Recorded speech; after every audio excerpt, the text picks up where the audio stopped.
It's time for RealAg Radio on Rural Radio Channel 147 on Sirius XM.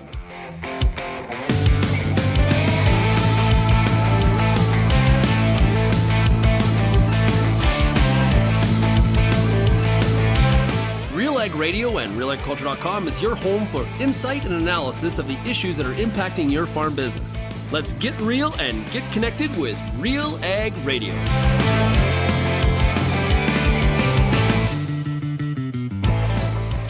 Welcome to RealAg Radio here on Rural Radio 147, Sirius XM. Sean Haney, your host here on this Wednesday midweek edition of the show. Thanks so much for making RealAg Radio and Rural Radio 147 a big part of your workday.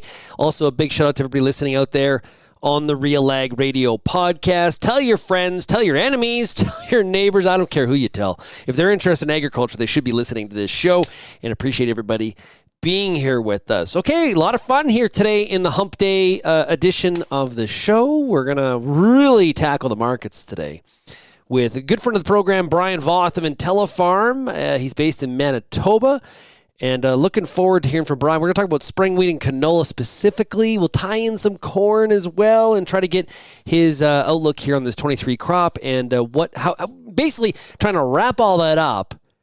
Talk about supply, talk about demand, and then talk a little bit about some of your risk management strategies as well. We're also going to hear today from Justin Funk of AgriStudies. He's out of Guelph, Ontario. He is our partner in RealAgristudies, and we're going to talk about the July results of the Canadian Farmer Sentiment Index. We talked about this a little bit on Friday's show during the RealAg Issues panel in terms of how farmers are feeling in July about the current financial situation, their willingness to invest, mental health, the markets, and a whole bunch of other stuff. So we'll get Justin's insight on that. And then we're also going to be joined today by Jenna Lansing. She's with Aimpoint Research. They've got a study out talking about the renewable diesel industry and providing a market outlook. It was published in April. And I got a bunch of questions. A lot of hype behind renewable diesel. I would say things have somewhat cooled in some regards. We'll hear what Jenna has to say on that report. And I got a whole list of questions for her, so we'll get to that. If you have any feedback on today's show, you can send me an email, shaney@realagriculture.com. Or, of course, we're across all the different social media platforms. Make sure that when you're watching some of our YouTube videos, and I know you are, make sure you like those videos, you subscribe to our YouTube channel. We'd much appreciated. You can also get a hold of me by calling the RealAg feedback line, 855-776-6147. And, of course, if you're not a subscriber to our free e-newsletters, make sure you go to realagriculture.com/subscribe. Okay, I got a great email here. Now, remember going back a few weeks, we did the live recording of the show at the Lethbridge Bulls versus the Moose Jaw Miller Express WCBL game. And it was great. I had my son on the show. It was a lot of fun. We talked about, at the beginning of the show, we talked about baseball and related it to farming. So I got an email here from listener Dave. And Dave says, baseball terms applied to farming. This is good. I don't know if Dave came up with these or he found them on the internet, but I think they're really good. Okay, so curveball, well, that's Mother Nature. Okay, yeah, and sometimes it's a slider, I would argue, and sometimes it's a change-up. Anything off-speed is Mother Nature, I think I would say, Dave. Dave also says, slide into home plate is similar to harvest got done just before the rain hit. Quite true. A fastball is go like a bat out of hell to get seed in the ground. A strikeout is the white combine or a derecho. Another good point. A spitball. We don't hear a lot about maybe pine tar on that ball. So a spitball is sprayer malfunction. A slider is working with any equipment in the mud. A foul ball, passive shame during harvest or those pesky planting errors. Yeah, absolutely. Home run. The 2% of the time when things go exactly as planned. Is it only 2%? Okay. A walk. Anything that goes way easier than expected. Which is also another only about 2% of the time, he says. Double play, when you hit the rain lottery and it's at the right time. Oh, yeah, timing, so important with that rain. And a stolen base is you got away with an oops, and it actually turned out better. I like that list. I don't know if Dave came up with that list himself, but it's fabulous. And he suggests at the end, add to the list if you like, or provide some suggestions or changes. So if there's some that maybe Dave missed, send in some thoughts. I'm going to think about it too, and try to come up with a few that I can think of that would really apply to farming. So baseball terms applied to farming. I like that. Appreciate the email, Dave. And you can be like Dave. Send me an email, shaney@realagriculture.com. Okay, let's take a break. Let's get to the market outlook from Brian Voth of IntelliFarm. We'll do that right after this.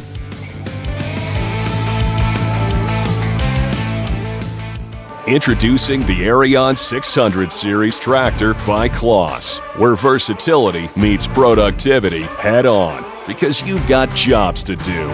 Mowing, tedding, raking, baling, loading, filling, tilling, cleaning, spreading, hauling, feeding. This is multi-purpose reimagined to do the work for you. It's more than just power. The Arion 600 tractor gets it done.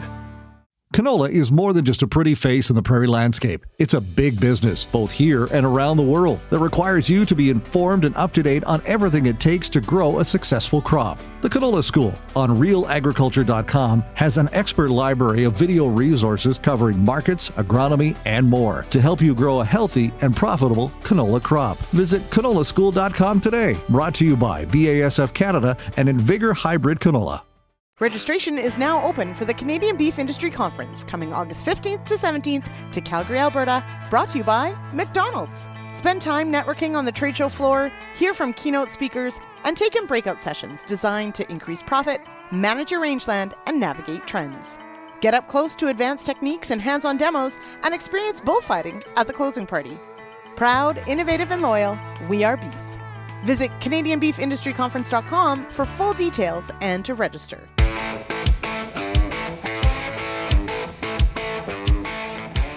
There's a lot to talk about in the markets right now. I'm looking forward to our discussion with our next guest. But first, power through harvest with co-op fuels and lubricants made for the longest days. Oh, and the days of harvest are long. And, of course, the biggest equipment. Performance you can rely on. Go to fuel.crs to learn more. It's now time for Real Ag Markets, and I like on these Wednesdays where we get an update on how different analysts are feeling about the current market environment and provide a bit of a market outlook and some risk management strategies to go along with. This week's guest is Brian Voth of IntelliFarm. Brian, great to have you back. Hey, Sean, I'm good. How are you? I'm doing pretty good. Okay, try to make some sense here of what's going on with some of these Western Canadian crops. Of course, canola and spring wheat. And obviously, there's a lot of others, but let's kind of start there. What do you make of this right now in terms of what you're seeing from a fundamental standpoint? Well, I guess first off, we're still on the 2021 hangover effects from the market standpoint. And probably that's where you got to start, because the thing to remember is just how high some of these markets, and, take canola, for example, getting up to $1,200 or whatever it was back in 2021. Just how high the market went. And especially if you think relative to anything historically, it was just through the roof. And the important thing to remember about the price is that it rationed a lot of demand. And it needed to, because 2021's crop was just so pitiful, right? So it rationed that demand. And not all of that demand has still come back into the market yet either. And this year is going to be a case in point as to why it can't, because again, we're going to have a smaller crop. We're not anywhere close to 2021 though yet, I don't think. Okay. And so we don't need to ration demand like we did in 2021. But the other thing to remember is that all of the demand that we had prior to 2021, roughly 21 million tons of demand on canola a year, that hasn't come back into the market. So not only do we not have quite as dire a situation as 2021, but we also don't have as much demand to ration in the first place. So just look at canola today, just around $800 a ton or whatever. Think back prior to 2021, the highest prices we'd ever hit was 700 or right around $700 a ton on a spike. So we're still, from a historical standpoint, way higher on values than we ever have been before. And I think back at the end of May, when prices bottomed out, we were overdone to the downside at that point. There was no weather premium in the market whatsoever. So, and now the weather that we've had over the summer is why we needed to have some of that premium come back into the market again. But I think, 2 weeks ago where we peaked out at 850 was also overdone to the upside now. So I think our equilibrium price is somewhere between those two numbers at this point. And nobody's going to want to hear this next statement, but I still think longer term, we're going lower than where we've seen in the last couple of months. Why do you have to say that? Why would you bring that here? I prefaced it by saying no one's going to want to hear it at least. But okay, so give me the why of that. Is it a case of we're at 800 on canola? We're at price levels where we are really making the market, like we're really questioning the demand side of the equation, because a lot of farmers are continue to talk about the supply side and the fact that the production number is really in question, but it's not good. It's not 2022. You made the comment it's not quite 2021, but it's definitely not 22. So give us a little bit more reasoning on why you think we're probably going lower from here. Yeah, and it's like you said, the supply side is the one that people tend to go to and focus on because it's acres and it's yield. And it's out of anything an easier one to figure out. Demand is always a lagging thing. And it's tough it's always an after the fact kind of thing that goes back and substantiates what's happened. But again, how much demand got rationed, you got to remember, we basically cut demand in half, or maybe 60% of normal in 2021. And some of those buyers went and found alternate sources like Australia, like European rapeseed, for example, and it hasn't all come back into the market. And these high prices, and especially if you look at canola relative to European rapeseed values or Australian canola values, we've been at the highest premiums for the last 2 years. So it's not like canola prices have encouraged demand to come back to Canada either.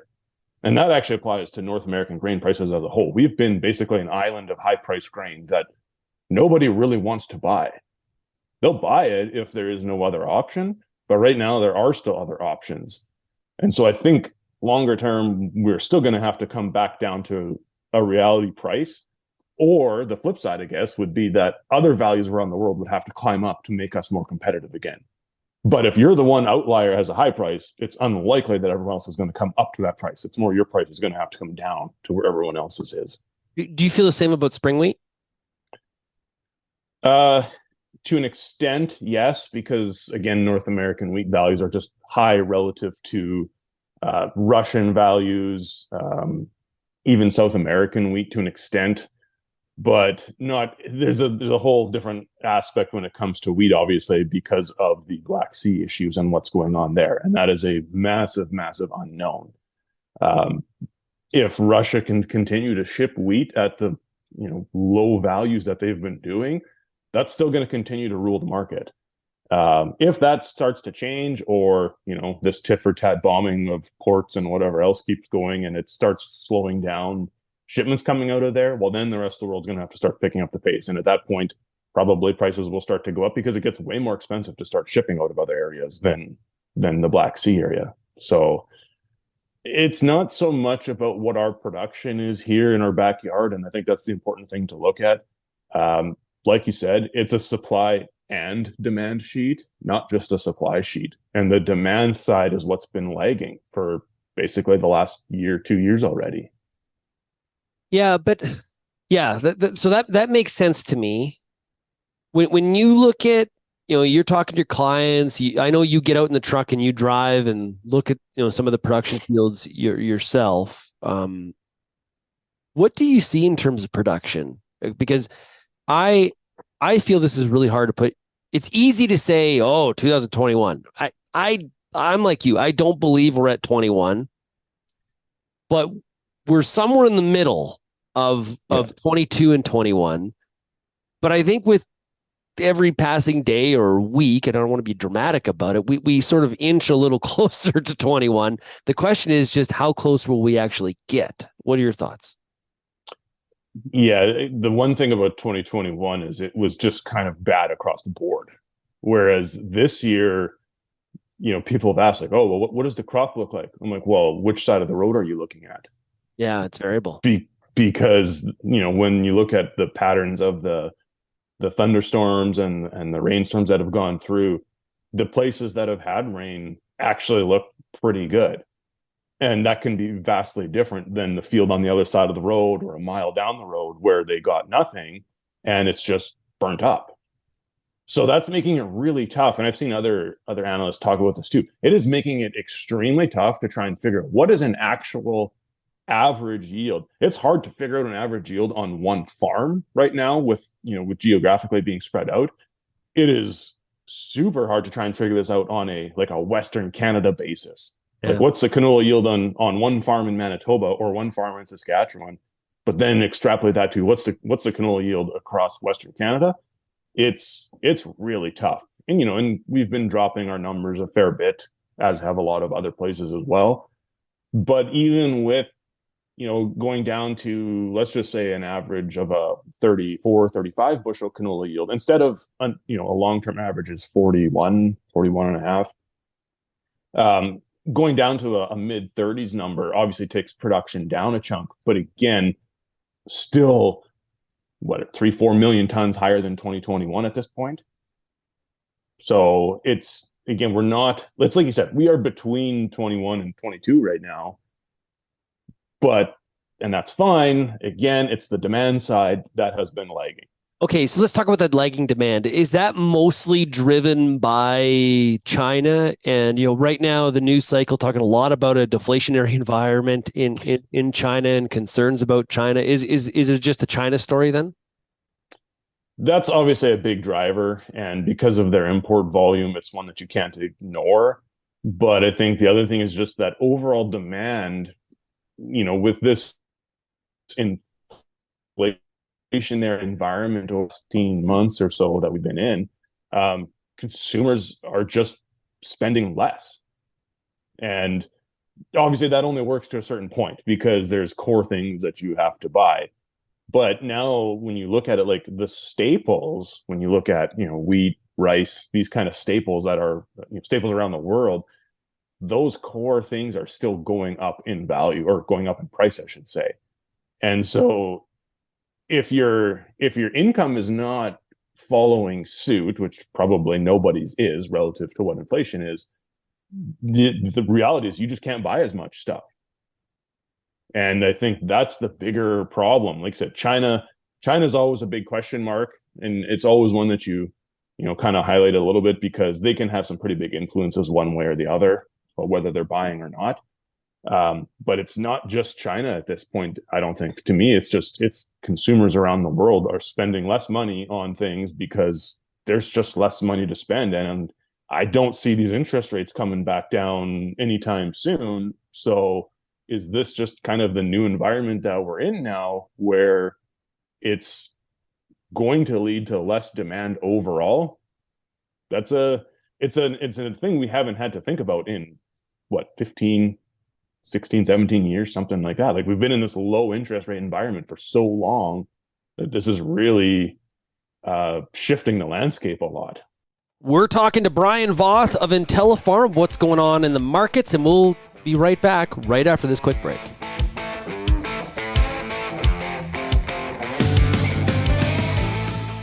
Did you know that Pioneer now has a full lineup of Enlist E3 soybeans? Take a look at Pioneer brand Enlist E3 soybeans for the highest yield potential and for the best agronomic package and herbicide trait options. From the lab to the field, Pioneer brand Enlist E3 soybeans are the best in beans, period. Ask your local Pioneer representative about Enlist E3 beans. As you head out into the field this season, The Corn School's got you covered. Everything from tillage discussions, weed control info, field trial results, yield strategies, and more. The Corn School on RealAgriculture.com has the information and advice you need to help you succeed. Brought to you by Pride Seeds and BASF. Corn School episodes are available at cornschool.com, from RealAgriculture.com, or as a podcast from your favorite streaming service. Download the latest episode today.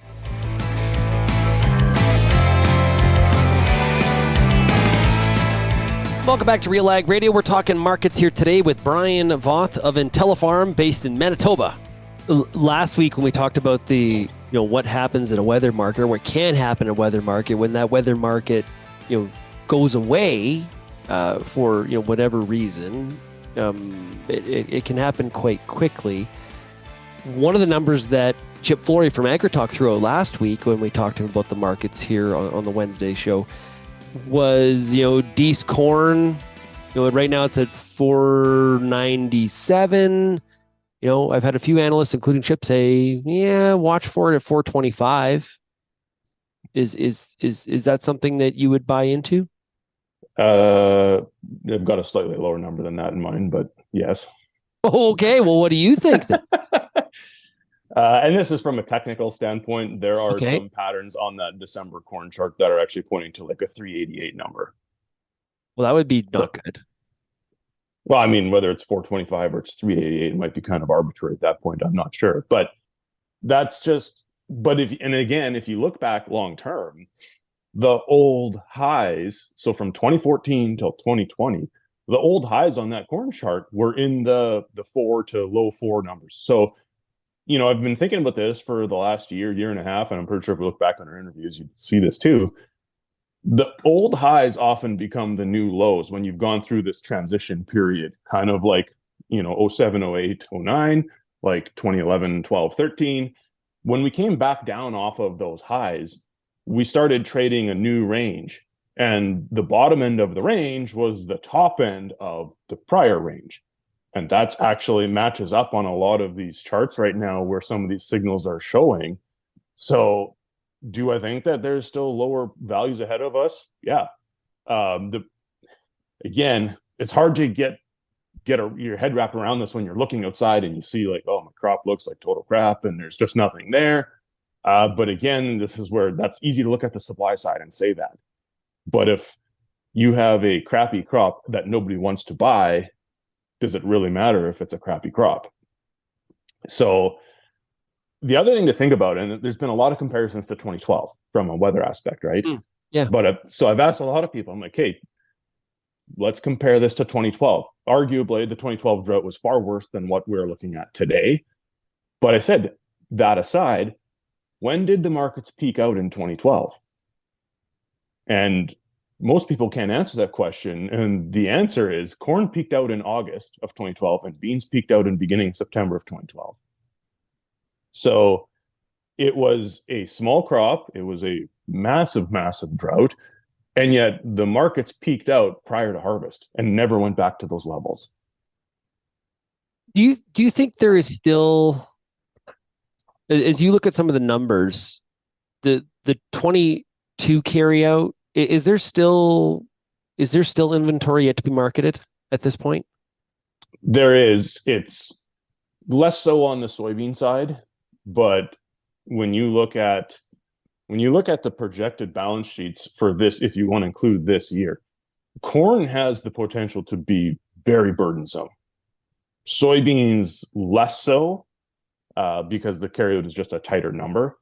But the other thing to keep in mind is that unlike in 2012, where we had a massive drought in North America, there'd been a huge drought in South America the year before.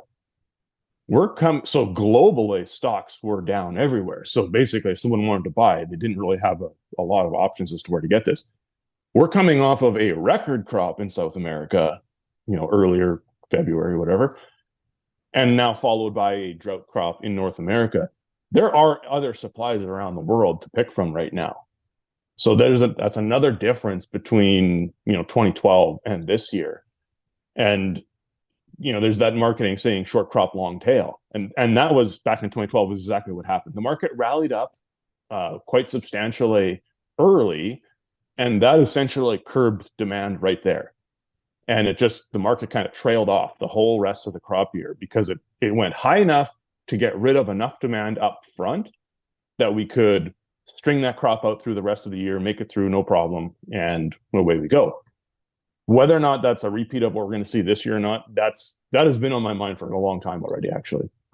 So, there are happy bears and there's grumpy bears. Like Yogi was a really happy bear, right? He didn't kind of know what he was doing half the time, and it's a good thing he had Boo Boo. But you are you're a grizzly, dude. What's going on?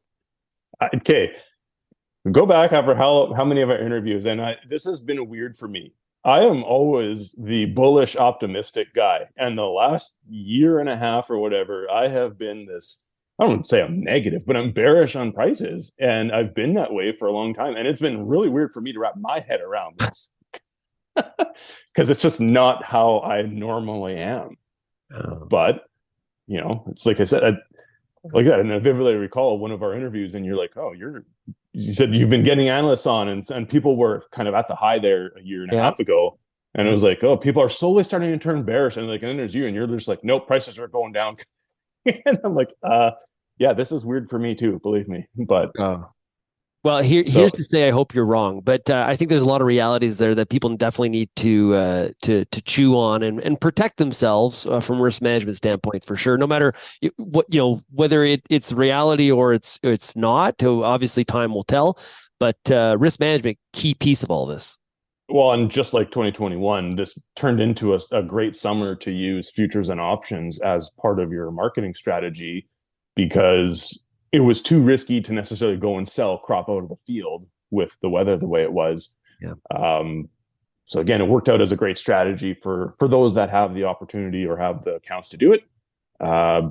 Highlighted a great reason to explain this to farms too, as to why I think it's so important to have that account and expand your marketing opportunities than just selling to an elevator all the time.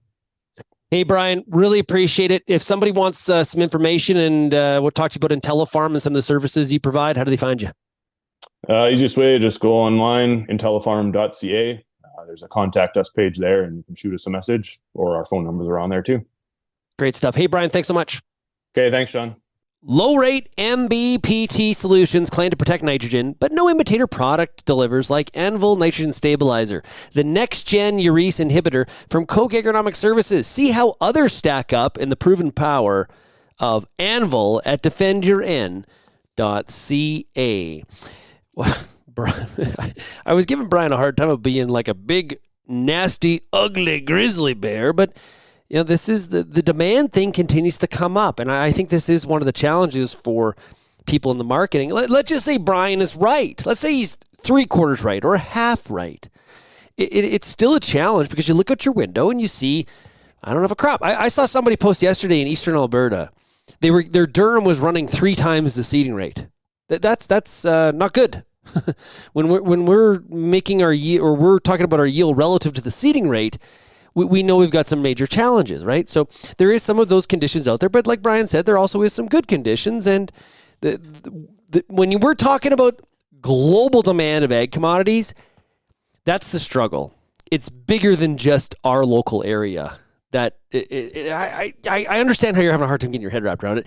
But hey, listen, next week we can have an analyst on that feels exactly the opposite. That's why we bring in such a diverse group of analysts for you to hear the perspectives and make your own decisions. So let me know your thoughts on what you heard there from Brian Voth. You can send me an email, shaney@realagriculture.com, or of course call the RealAg feedback line, 855-776-6147. When we come back on RealAg Radio, we're going to hear from Justin Funk of AgriStudies. We're talking about the July results of the Canadian Farmer Sentiment Index. You're listening to RealAg Radio.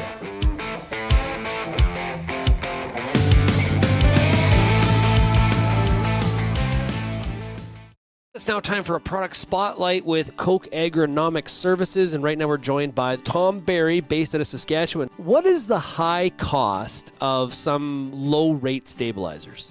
Well, not all nitrogen stabilizers have the same or even comparable rates of active ingredients in them.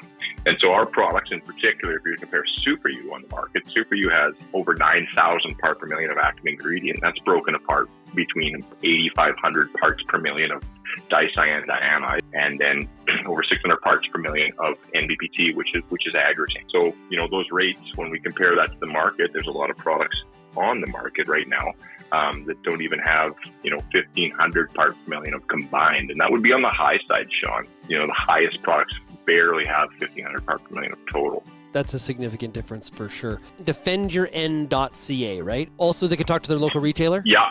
Hey, great stuff. Hey, Tom, thanks so much for joining us here today on RealAg Radio. Thank you so much.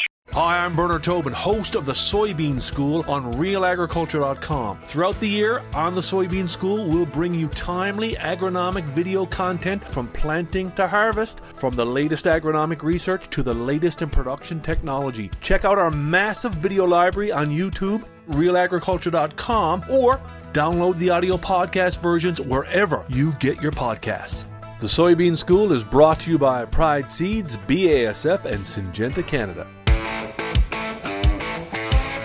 And welcome back to RealAg Radio here on this Wednesday. This segment's brought to you by Granubor from US Borax. Ask for it by name. Make sure you go to borax.com. Well, here at Real Agriculture, we're doing a really, really cool project. We're doing some market research with a great friend of mine, Justin Funk of AgriStudies. Together, it's called RealAgristudies. And one of the neat things that we do is a Canadian Farmer Sentiment Index. Now, this is very similar to the Ag Barometer that we talk about from the U.S., Purdue University. And it kind of provides some Canadian data and how Canadian farmers are feeling about some of these same issues. Here to talk about it, of course, is Justin Funk of AgriStudies out of Guelph, Ontario. Hey, Justin, how are you doing? I'm good, Sean. How are you? Pretty good. Okay, we got the July results. What stood out to you as what farmers are thinking and going through right now? Yeah, well, there's a couple things that are noteworthy here. First of all, when we measure the current farm financial performance, we've really seen a bit of a roller coaster on this one. Going back to September, which was our first intake for the survey. Started in positive territory, got real positive into January, and then we've seen it dip into negative territory as we've moved into May and now July. So that's one that we've sort of had our eye on, and it's been sort of accompanied by the Future Farm Financial Performance Index, which follows a similar trend but has always been in the negative. And I think you and I talked about this, that maybe that's just what we should come to expect, is that when people are thinking about the future financial situation on their farm, they have sort of this, I'll call it cautious pessimism related to what lies ahead. Yeah, we talked about this on Friday's show during the RealAg Issues panel, but clearly Canadian farmers still not having a lot of confidence in making farm investments right now in this environment. A 52 on a scale of 200. Yeah, and that one's remained pretty steady dating back to September. It was a little higher in September, and then when we did our next survey in November, it dropped about 5 points, and that was accompanied by a recent change in interest rates. And interest rates have continued to go up, but the sentiment there has remained the same. What do you make of what's happened on the marketing side? We asked two questions. One is about your confidence in marketing your crops. That was a 91, so just below the neutral line. And then outlook on selling crops actually doubled in the last 60 days. The July rating was 138, which is actually, to make note, the highest rating we have ever had. The outlook on selling crops is, is this a good time to sell or a good time to hold my inventory? Clearly, farmers feeling pretty optimistic about the direction of the markets here right now. They sure are, and accompanied by an increase in their confidence, but the confidence still does remain in the negative. And so I think that farmers, honestly, are just haven't quite made up their mind how they should be approaching selling their crops. Yeah, they think that prices are going to go higher. And by the way, that double in the number doesn't reflect the price necessarily. Price hasn't doubled, but what it does suggest is that they feel that from where the market was the last time, it's headed up. And so I think there's some optimism. Hopefully it's not over optimistic, And I don't think it is, because when you go back to the financial performance indicator, remember, it still remains in the negative. Yeah, this, to me, it kind of has weather market written all over it, right? Especially as we look out to Western Canada. There's definitely some concern about what the production level is going to be. That'll have an influence on price, and of course, I think the U.S. corn crop and soybean crop, there's some questions there, which would give Eastern Canadian farmers also a reason to feel the way they do. So weather, Mother Nature, definitely having an influence here right now, I think, on that 138, Sean. That 138 number is largely driven by Western Canadian respondents. Yeah, there you go. So if you were to look at people from the West on their own, their number is about 160. So it's extremely positive. And in fact, the East is actually slightly in the negative. Oh, so, really? Yeah, it is just below the neutral line. So I look at that and think that is heavily influenced by what's going on in Western Canada. And so if you think about that from a Western Canadian standpoint, people may feel that, the market's, there is an opportunity for the market to be higher, but you have to have production to sell, which is, that ties to why people are probably still in the negative when it comes to future farm financial performance. They're concerned about what they'll actually have to market. Justin, what do you make of the fact that when we think about the current financial environment, we tend to be positive? Now, in July, we were just slightly negative, but for the most part, we've been positive. When we look at all of the indicators that are future-oriented, going out 12 months to 5 years on a number of different questions, we're always negative. What is it about the future that has us feeling pessimistic in Canada? Yeah, and you're absolutely right. Like every future indicator, whether it's a short-term future or long-term future indicator, has showed negative results. There hasn't been 1 month where we have been in the positive there. I think it just speaks to the fact that there's so many variables outside of the farmer's control, and to say confidently, I think the industry is going to be a lot better off in the future. The economy is going to be a lot better off in the future. To be that confident about it might be, setting ourselves up for disappointment. Maybe, it's about, let's not set the bar too high here, knowing that maybe we can't achieve it. So it could be simply a Canadian way of thinking too. Let's just be a little bit more cautious as we approach the future to make sure that we're doing everything we can to give ourselves a chance to succeed. So all of that, and this is a very fascinating, as we do more and more months of this, I tend to develop more questions and feel like I have the amount of answers are not as many as the questions that continue to be developed out of this. But what my response to that is, okay, that's fair, but if I'm not feeling optimistic about the future financially, or just the general future of the Canadian ag industry, the future of the Canadian ag industry, it was a 62. That's pretty pessimistic. That doesn't match people's continued interest in, buying more land at record high prices, the investment it requires, the capital that's required to run a farm of today. Those things don't match how people are feeling from an attitude standpoint. That seems to be the bit of the gap for me. Yeah, and for me to answer why would be purely speculation at this point. Knowing that the U.S. results are completely different, you got to ask yourself, why is Canada any different? And, you can point to crops grown, you can point to weather, you could point to government, but there's got to be something there that's probably worthwhile for us to follow up on, to tell you the truth. Absolutely. Like I gave this example on Friday. When you look at future farm financial performance, Canada's an 84. The U.S., 124. And before you say, well, it's about the Western Canadian drought, the Eastern Canadian farmer was also negative. So when you do apples to apples, same crops, obviously there's a border and there is some differences, but a pretty substantial difference when we look at the sentiment towards the future farm financial performance between U.S. farmers and Canadian farmers. I am really curious as to why, and I we're going to continue to dive into this. Hey, Justin, all the best to you, and of course, go Jays, go. We're looking better. We are, but you have to score more than one run if you're going to win a game.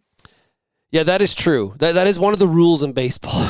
So, that goes back to the early days of baseball. That is a rule. You do have to do that, but the offense has looked a lot better.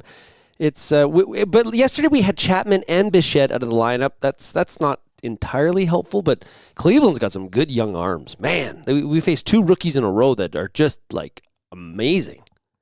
Yeah. Well, there's always today and tomorrow, right? That's the best part about baseball. You don't got to wait a lot of days to get back at them, as they will get back at it here this evening. Hey, Justin, thanks so much for joining us. Really appreciate it. Thank you, Sean. That is Justin Funk of AgriStudies. Together, we are RealAgristudies. If you have any more questions or thoughts about the Canadian Farmer Sentiment Index or any of the surveys that we're doing at RealAgristudies, make sure you reach out S.Haney at RealAgriculture.com. Okay, when we come back on RealAg Radio, we're going to talk to Aimpoint Research, and we're going to dig into a research paper that they've published talking about what the future of the renewable diesel industry could look like. Pay attention, people growing soybeans and canola. This opportunity is for you. We'll see what Aimpoint has to say. You're listening to RealAg Radio, Rural Radio 147, Sirius XM.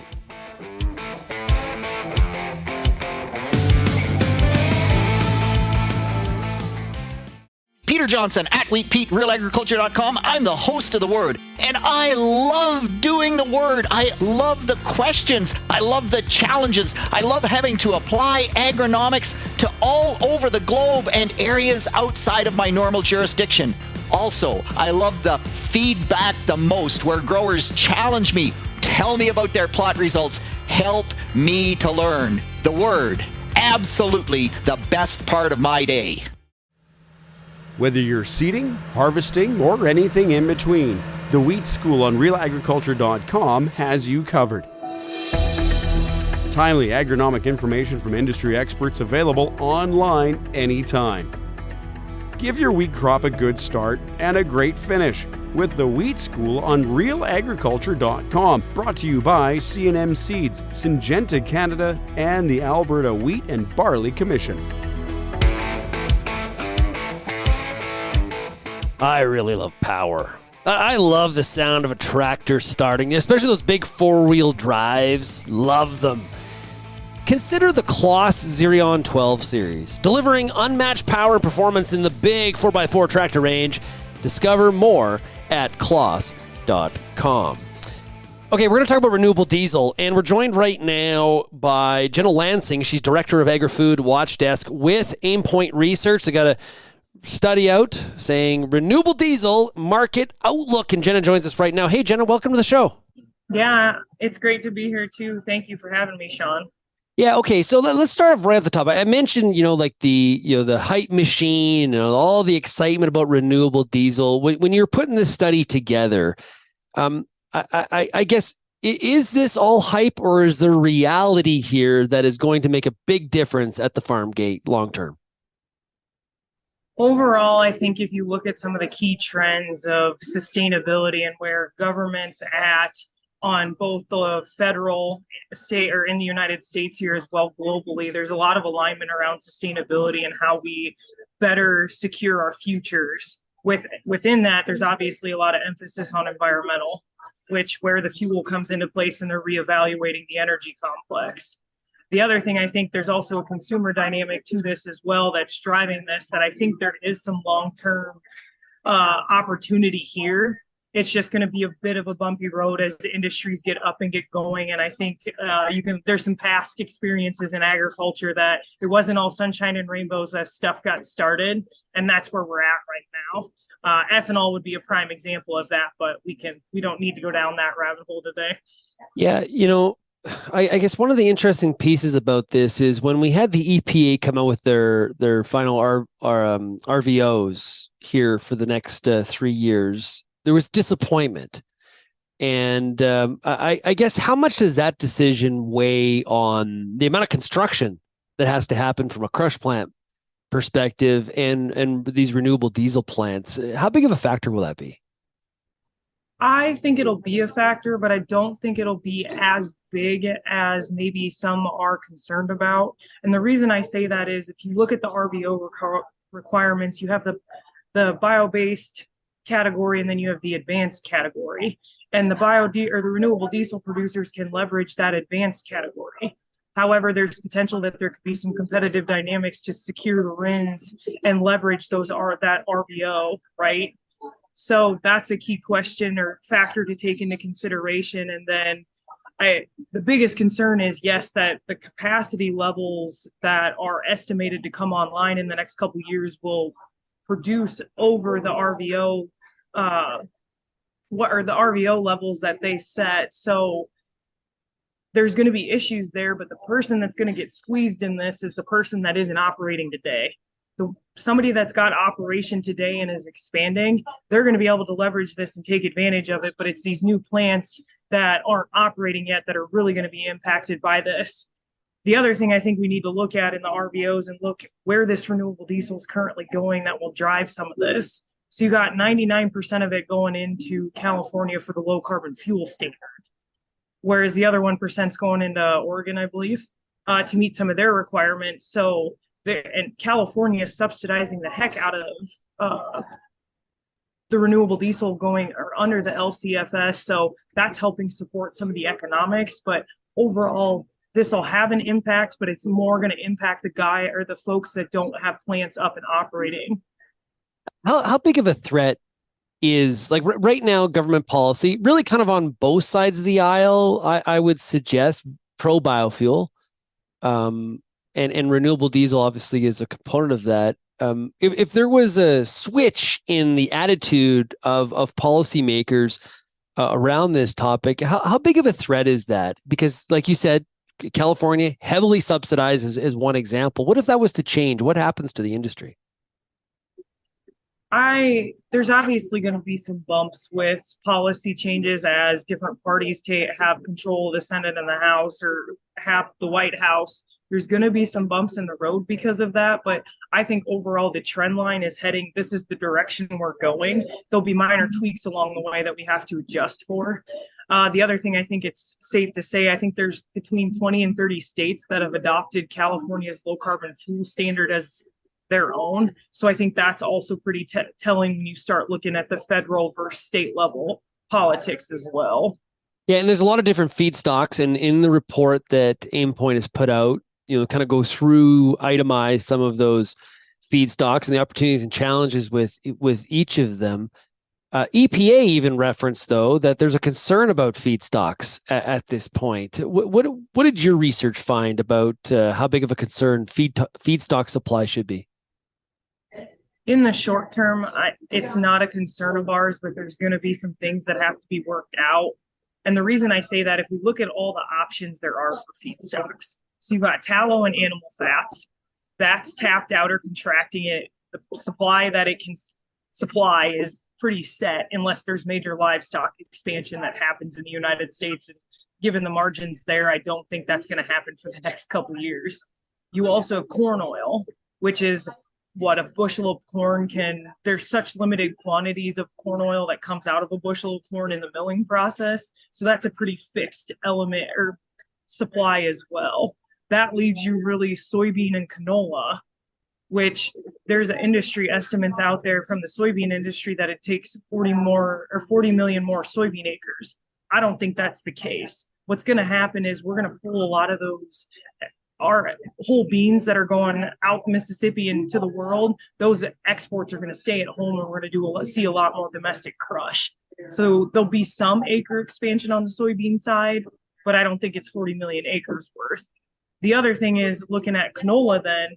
I think in the U.S. especially, there's potential that we could see canola start creeping back into some of those pockets up in the Dakotas and things where canola historically has been grown.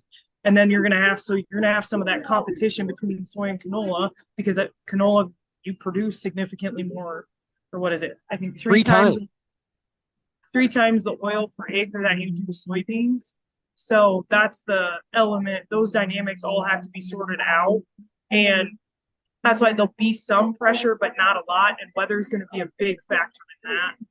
Yeah, because Canada we're say 20 to 23 million acres of canola. The acres kind of tapped out. The rotation's already pretty short. There is some disease pressure that kind of prevents us, unless there's some sort of big genetic change that allows us to go, back to back to back, and that doesn't seem to be very close at all. So that increased canola acre is going to have to come in the plains. I am curious, and if you didn't do this work, that's fine. I'm curious at the number of acres that we could see that switch. That's going to be kind of fascinating to watch here over the next 5 to 10 years. It's something definitely to watch. We don't have any hard numbers on it, but it's definitely a factor to watch. The other thing I would say is what is going to come out of this from an innovation perspective.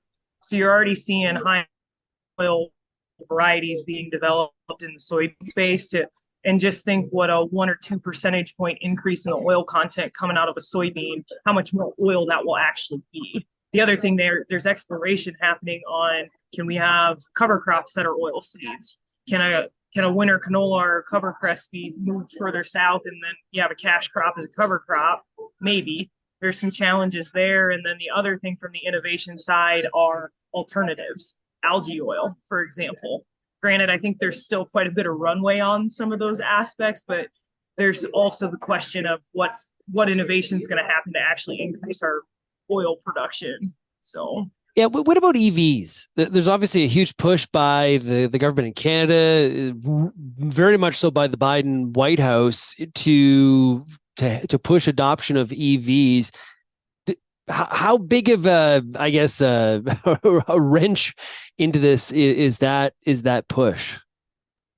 I don't think it is one. And the reason that is, if you look at the EVs and where the adoption's happening, it is more in the passenger vehicle space.